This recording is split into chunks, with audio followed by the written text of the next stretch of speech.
today. And listen, I don't want to wait. I don't want to save the thunder. I want us to get right into the thick of the conversation. Here is my question for the panel on today and for you who are watching. Is Russell Wilson sleepless in Seattle? Oh, I've been following that all week since, or even back when he made the initial comment. I don't know how I feel about that. I think he may be putting himself in a bad position. And the reason why I say that, first of all, the team that he picked, right? The only team that he picked in that group that's worth anything is the Saints. The Cowboys can't get out of their own way.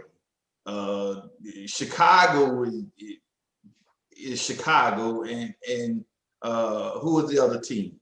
See, the Raiders was one. Oakland. Actually, Oakland's number one. Or Las Vegas, I say. Now, oh my bad. I did see a good take though on ESPN today. Somebody said if he goes to Vegas and give his wife an opportunity to have her own show in Vegas, but if he's trying to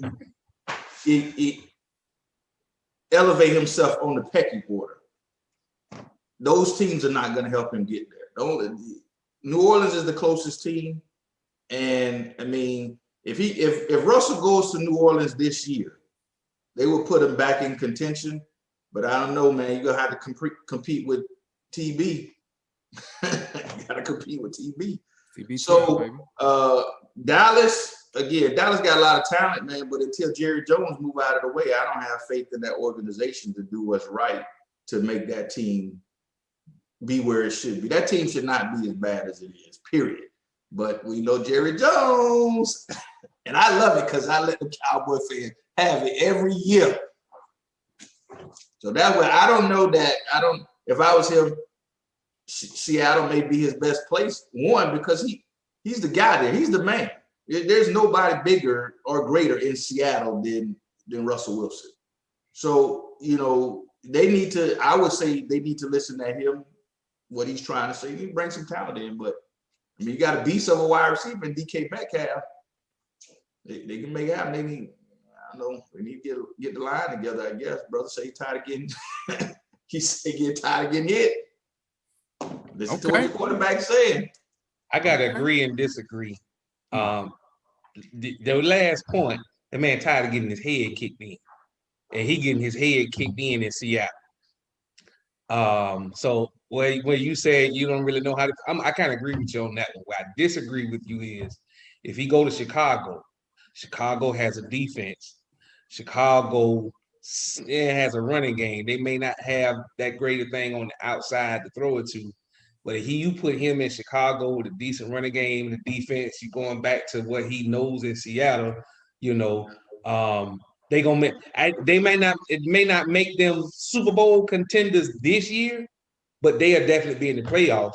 Mitchell, they had no quarterback to do nothing, and they had no offensive line. Now you put him in Dallas. Worse than Seattle's. You put him in Dallas behind a decent offensive line. You got Zeke and what's the number 20 name? Pollard. Is that the Tony Pollard? Running back, you got Amari Cooper. They probably got a draft for tight end. CD. You got Gallup out there. The offense will be something with Russell West. With Russell, the Cowboys' biggest issue, the defense. They can't stop nobody. That's their problem. They can't stop anybody. The only question. So I mean, he'll have success. Now you put him in Oakland. Oakland gonna get if you put him in Oakland. I'm sorry, in Las Vegas, they gonna fight for that top spot. They may not get it this year, but they'll fight for that top spot in the AFC. Him in New Orleans, it's gonna come down to probably NFC South NFC Championship next year. I don't want him in New Orleans. I want to see him two times a year. All right. Is it my turn? Go ahead. Is Russell Wilson sleepless in Seattle? He want to go. Yes. He want to get out of there. Yes. And here is why. Here is why. The man is sleepless in Seattle, and he wants to get out of Seattle because since Russell Wilson has been in a Seattle Seahawks uniform, he has literally been running for his life. Yep. I mean, he has literally been running for his life. Let me tell you something. If Russell Wilson wants a career after football, he better leave Seattle. If Russell Wilson wants another Super Bowl, he better get out of Seattle. And here's why. Russell Wilson has been sacked 394 times in his 9 seasons in a Seattle Seahawks uniform. That's 43 plus sacks per season. Watch this. If he continues in a Seattle uniform on that trajectory, getting sacked 40 times a year, by year 12, he would have passed Brett Favre's 525 sacks, which is the league's record. Now, let's add some context to that.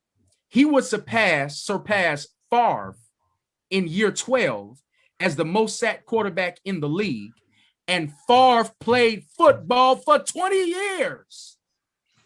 He's got to get out of Seattle. Listen, let me tell you how bad Seattle's offensive line is. Seattle offensive line is so bad that this season they were ranked 16th in pass blocking, and that's the best they've ever been ranked since Russell Wilson has been there, and they almost gave up 50 sacks. Matter of fact, let me hear it. 2018, 51 sacks. 2019, 48 sacks. 2020, the man got sacked 47 times. And it ain't like Russell Wilson is Lamar Jackson or Michael Vick. Russell Wilson ain't always trying to run the ball. Russell Wilson is a pocket. First. Yes, he's pass first. He's a pocket quarterback, and he's getting blitzed. He's getting killed back there. It's like watching Rocky go up against Drago. I'm sorry. It's like watching Apollo Creed go up against Drago. He getting murdered. And I think Sierra and everybody in this camp is throwing in the towel. They are ready for him to get the heck out of there. Listen, do you know that Russell Wilson is one of the only, I think, one of 4 quarterbacks that's in the 4,000 club, 34,000 passing yards, 4,000 rushing yards. But let me drop this stat on you. How many yards do you think Russell Wilson has ran for in sacks? 2,500. That's more than Saquon Barkley and Adrian Peterson's rookie of the year rushing records combined. And we're talking about a pocket passing quarterback. Russell Wilson has to get out of Seattle if he has any desire to win another Super Bowl. Because if Super Bowl 55 didn't teach you nothing else, it taught you that I don't care how good your offensive weapons are. If you don't have no protection, you ain't going nowhere.